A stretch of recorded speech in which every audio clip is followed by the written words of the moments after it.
kind of take a look at Hampton Beach, the same as some of you and differently than some of you. I grew up here. My dad owned a restaurant here. I worked my summers here at Hampton Beach, and I absolutely love this town.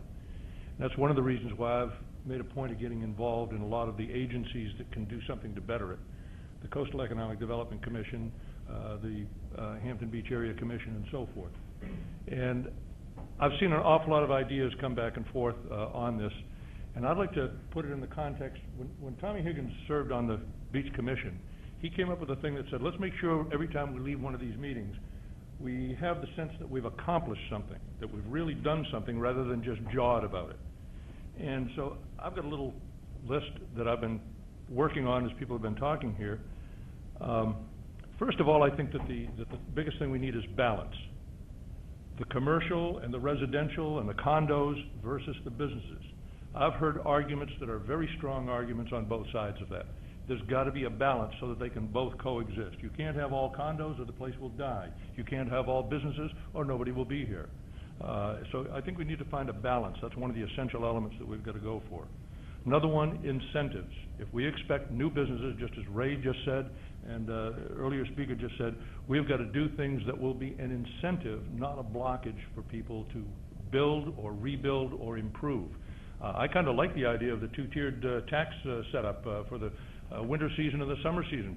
Charge them when they're making the money, and go a little bit easy when they're not. I think that makes an awful lot of sense.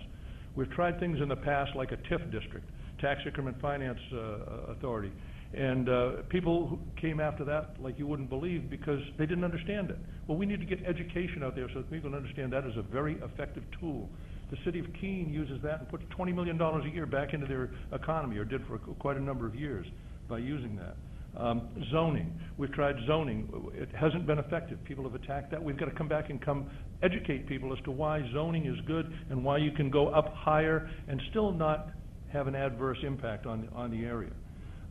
There's got to be a support. When somebody says, I want to build something new, there's got to be support from the community rather than a lot of people coming at it from 20 different directions on reasons that you can't. And you can come up with 25 reasons that you can't, and all you need is one reason why you can, and that's what we all ought to be striving for. And when somebody decides to take a step forward out of the box, people ought to be gathering around them and urging them to move forward. Many of the speakers previously said something about the season and lengthening the season and how important that is. I think enough of the key businesses that are here right now have mentioned that ought to be something that everybody understands is absolutely essential.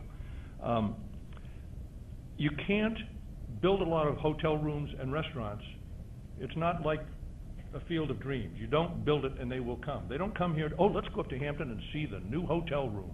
That's not the way they come here. They come for the attraction, and then once they're here, they say, let's make a weekend of it or make a day of it or whatever. Let's stop and have dinner before we go home. You've got to create the need or the attraction first to bring the people here. Then the need for hotel rooms and restaurants will grow right on its tail. It'll happen very, very, very quickly. There aren't that many attractions that I have the capability of doing that. We're starting right now. We can start as early as April, as somebody mentioned, and you can go to the end of November. It depends what you do. If you got rock groups, you can go all year round. But if you've got a restaurant that relies on people that are coming here for the sun and so forth, it's a little more difficult. I'm here on behalf of the Earth, Sea, and Space Center. This is something that has the capability of being put into the mix to be considered. It is not a day trip attraction. It is something that the preliminary studies have shown will provide more business during the fall, winter, and spring than it will during the summertime. And this is the experience of other places around the country that are similar venues. So we've got to be very positive in what we do. Get that balance in there. Give the incentives. Don't be so tight to hold onto a buck right now that you can't give somebody a little leeway so that they can get a foothold and get started. That is extremely important. We can make this a year-round resort. Maybe not January and February, but I bet we can go from 5 months to 10 without any problem at all. The ocean and the beach is a beautiful place in the winter. You just got to promote it. I looked in the visitors' information stuff from the State Department of Tourism. Wasn't one mention of Hampton Beach in there. You'd think that the whole state was nothing but moose and mountains, and that's not it. There's a beautiful beach here, and it is the second largest revenue producer for the state of New Hampshire, and it could be an even larger producer. It could take number one away from the flume if we got on it and started making it work. Thank you. I'd like to acknowledge you for putting this all together. Just to reiterate, and I think Maura brought it up more from the Purple Urchin, the ability to perhaps stop the cruising and get the foot traffic out to get people in amongst the businesses, I think that'd be very productive. And I just don't want to reiterate what everyone else has said, but I'm speaking for Unipil now. I'm wearing a separate hat, that we're committed to provide reliable electricity and natural gas for the development of Hampton Beach.